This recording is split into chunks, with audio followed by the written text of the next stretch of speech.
Apocalipse e Daniel. Né? As profecias de Daniel lá no seu livro. E as profecias de João, né? Para João. Onde se encaixa? Assim, Então, a gente observando aqui, eu estou aberto aqui em Daniel 12, né? Está falando sobre o tempo do fim. Se encaixa de uma forma perfeita, né? Assim, as revelações. O que eu quero perguntar para o senhor, dentro dessas revelações, aonde a igreja se encaixa? Vamos lá. Daniel, ele faz a profecia. Ele vê, né? Ou melhor, ele fala do que há de acontecer. João, ele já vê. A diferença de Daniel para João é que Daniel ouve. João vê. Aonde a igreja se encaixa nisso? O plano escatológico, dentro desse processo, ele é importante relatar que ele não é uma característica somente para a igreja. Não é só a igreja que vai passar por esse processo. O livro de Apocalipse, ele vai narrar claramente que todas as nações e que todos os povos passarão ou enfrentarão esse processo.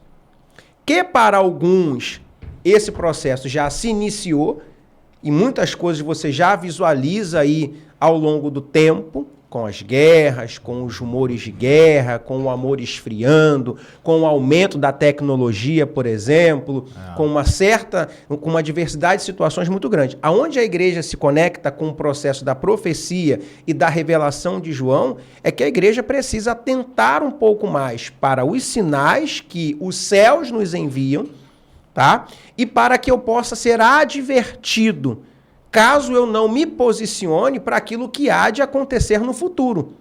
Esse posicionamento, aí eu volto nas teses pré e pós. Esse posicionamento, ele vai influenciar ou na capacidade que eu tenho de subir ou na fortaleza que eu tenho para poder enfrentar. A revelação é para aquilo que há de acontecer.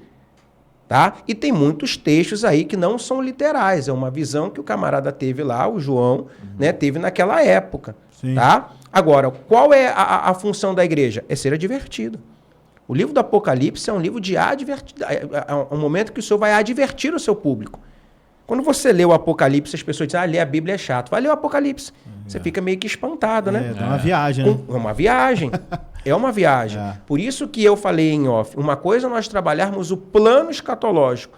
Outra coisa é nós entrarmos no termo do Apocalipse.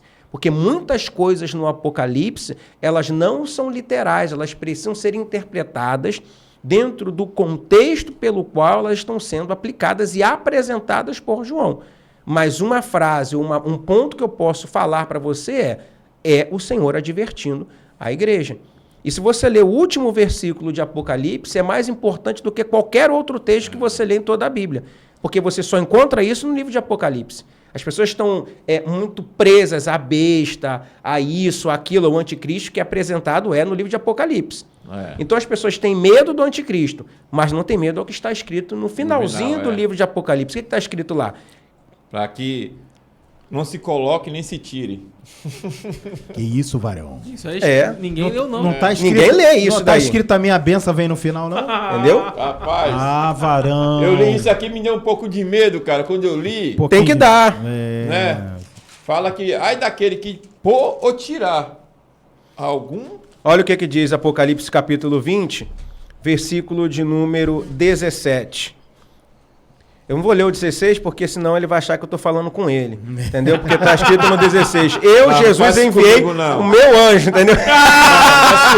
Faz comigo não, cara. Varão. O Espírito e a noiva dizem, vem. Quem ouve, diga. Vem. Quem tem sede, venha.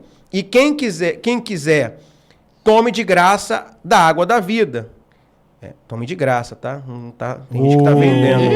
Eu advirto, porque tem gente que tá cobrando. O próprio Espírito da noiva tá dizendo, pode vir que tá tudo pago no Celeste Card. Meu Deus. Eu advirto a todo aquele que ouvir as palavras dessa profecia, deste livro. Se alguém lhe acrescentar alguma coisa, Deus lhe acrescentará as pragas que estão escritas no livro. Só no Egito foram 10. Mas ele não tá falando das 10, tá falando de todas as pragas se você acrescentar. Meu Deus. E se alguém tirar, tem alguma recompensa? Tenha. quaisquer que você tirar, qualquer palavra do livro dessa profecia, Deus lhe tirará a sua parte na árvore da vida e da cidade santa que estão escritas nesse livro.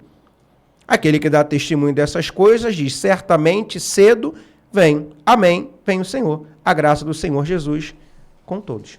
Acrescenta Então eu estou 20. preocupado com a besta, com o anticristo, com as duas testemunhas do Apocalipse, mas eu não estou preocupado com aquilo que eu acrescento e nem com aquilo que eu tiro. É. Meu Deus. Ai daquele. Aí dos gafanhotos aí, ó. Entendeu? Gafanhoto. Os gafanhotos é pouco. Ele não vai falar só os gafanhotos, são todas as pragas. Meu Deus! Tem gente que achando que as pragas são os políticos. Não, isso aí...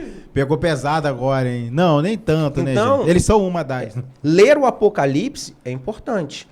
É verdade. Tem que ler com atenção, tá? Trazendo a ideia que o termo interpretativo ele nem sempre vai ser literal, tá? Mas focar no finalzinho do texto sagrado. A importância do final. Provavelmente tem gente acrescentando para poder motivar as pessoas a alcançar o emocional do público ou tirando porque ele convém. Forte Meu o Brasil. Deus. Não pode, Varão. Você tá vendo aí, ó, uma aula dessa aí. E além de cobrar pela água da vida, né? Ah, Eita. Varão. A garrafinha vinda de Israel. Ih, o Pegou feijão. a água ali no rio, É feijão. No Rio Guandu. entendeu? Cheiro de defunto, rapaz. Encheu a garrafinha no Guanduzão. Cheio de Já- jasmina. Pegaram um cara vendendo areia lá, né? Areia, Pedra. sim.